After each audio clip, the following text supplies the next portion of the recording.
Hello అండి, ఇవాళ perfect idli batter అనేది ఎలా రెడీ చేసుకోవాలో చూపిస్తానండి. సో ఫస్ట్ అయితే ఒక బౌల్ తీసుకొని అందులో ఒక డబ్బా నిండా మినపగుళ్ళు అనేవి తీసుకొని ఇవి చక్కగా మొత్తం కడిగేసుకొని, కడిగిన తర్వాత వాటర్ అనేవి మొత్తం డిప్ అయ్యేలాగా వాటర్ అనేవి పోసుకొని ఒక 4 నుంచి 6 గంటల వరకు నానబెడితే సరిపోతుందండి. ఎక్కువ నానబెట్టాల్సిన అవసరం లేదు. 4 గంటల నుంచి 6 గంటల వరకు నానబెడితే సరిపోతుందన్నమాట. సో మినపగుళ్ళు అయితే కడిగి ఇలా వాటర్ పోసి ఇలా మూతపెట్టి ఇవి పక్కన పెట్టేశాను. సో డబ్బా మినపగుళ్ళకి మనం ఇప్పుడు రవ్వ అనేది నేను ఇక్కడ గ్రైండర్ వేస్తాను కాబట్టి 2.5 డబ్బాల రవ్వ అయితే తీసుకుంటున్నాను. మీరు అదే మిక్సీ పట్టాలి అని అనుకునే వాళ్ళైతే, అంటే గ్రైండర్ లేదు మేము మిక్సీ ఆడిస్తాం అని అనుకునే వాళ్ళు 2 తీసుకోండి. సేమ్ దోశ బ్యాటర్ ఎలా రెడీ చేసుకున్నామో అలానే అనమాట. సో గ్రైండర్కి అయితే 2.5. ఈ డబ్బా అవైలబుల్గా లేని వాళ్ళు గ్లాస్ కానీ గిన్నె కానీ ఈ కొలతలు కూడా యూజ్ చేసుకోవచ్చు. ఇప్పుడు గ్లాస్ కొలత అయితే ఒక గ్లాస్కి 2.5 రవ్వ తీసుకోవాలి. అదే గిన్నె అయితే ఒక గిన్నెకి 2.5 గిన్నె తీసుకోవాలన్నమాట. సో ఇక్కడ నేను 2.5 డబ్బాల రవ్వ తీసుకున్నాను.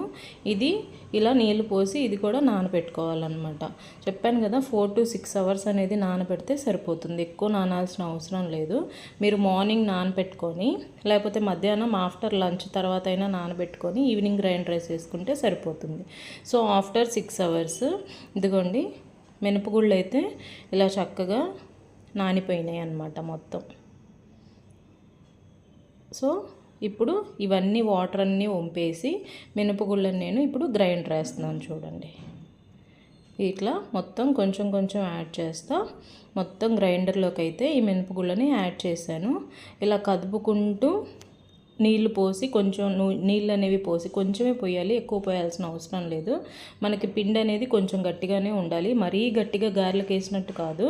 ఇడ్లీ కాబట్టి మరీ లూజ్ అవ్వాల్సిన అవసరం లేదు. కొంచెం గట్టిగా ఉంటే సరిపోతుంది. ఇది మనకి మెత్తగా అవడానికి ఒక 10 మినిట్స్ సరిపోతుందండి. ఎక్కువ తిప్పాల్సిన అవసరం లేదు. ఇది ఒక 10 మినిట్స్లో మనకి రెడీ అయిపోతుంది. ఇదిగోండి నాకు ఇక్కడైతే పిండి 10 మినిట్స్కి రెడీ అయిపోయింది. ఇప్పుడు అందులో నుంచి గ్రైండర్లో నుంచి రాళ్ళని పిండి సపరేట్ చేస్తున్నాను. సో రాయిని అందులో నుంచి తీసేసిన తర్వాత ఇప్పుడు ఈ రవ్వ అనేది వాటర్ అనేది ఉండకూడదు. ఇలా నేను వీడియోలో గట్టిగా ఇలా వాటర్ అనేది తీసేస్తున్నాను కదా, ఇలా గట్టిగా పిండి ఆ రవ్వ అనేది ఇందులో పిండిలో వేయాలన్నమాట. సో మొత్తం పిండి అంతా అలానే తీయాలి. వాటర్ అనేవి యాడ్ చేస్తే బాగా పిండి అనేది పలచబడిపోతుంది, మనకి ఇడ్లీ అనేది సరిగ్గా రాదు. సో గట్టిగా పిండి ఈ రవ్వ అనేది నేను పిండిలో యాడ్ చేసి మొత్తం పిండి అంతా ఇలా కలిపేసాను అనమాట. ఇదిగోండి మనకి ఇడ్లీ బ్యాటర్ అనేది రెడీ అయిపోయింది. ఇది ఇప్పుడు నెక్స్ట్ డే మార్నింగ్ వరకు ఇలా ఫ్రిడ్జ్లో పెట్టకుండా బయటే ఉంచేసుకోవాలన్నమాట. సో నెక్స్ట్ డే మార్నింగ్కి సపరేట్గా కొంచెం గిన్నెలోకి తీసుకొని ఉప్పు కలిపేసుకొని ఇలా మిక్స్ చేశాను అనమాట. అంటే మీరు ఎట్ ఏ టైం మొత్తం పిండిలో ఒకేసారి ఉప్పు అనేది కలపొద్దు, మళ్ళీ పులిసిపోతుంది అనమాట. అంటే పుల్లగా అయిపోతుంది పిండి అనేది. మీరు వేసుకునేటప్పుడు కొంచెం కొంచెంగా తీసుకొని అందులోకి సాల్ట్ మిక్స్ చేసుకుంటే సరిపోతుంది. సో కొంచెం తీసుకొని సాల్ట్ మిక్స్ చేసి ఇలా ఇడ్లీలు అయితే వేసేస్తున్నాను అనమాట. సో అవైతే పెద్దవి మాకు, అండ్ చిన్నవి ఈ చిట్టి ఇడ్లీలు అనేవి మా బుడ్డోడికి అనమాట. వాడికి సపరేట్గా మేము చిట్టి ఇడ్లీలు ప్లేట్స్ అనేవి తీసుకున్నాము. ఇందులో ఇలా చిట్టి ఇడ్లీలు అనేవి మేము వేస్తామన్నమాట వాడికి.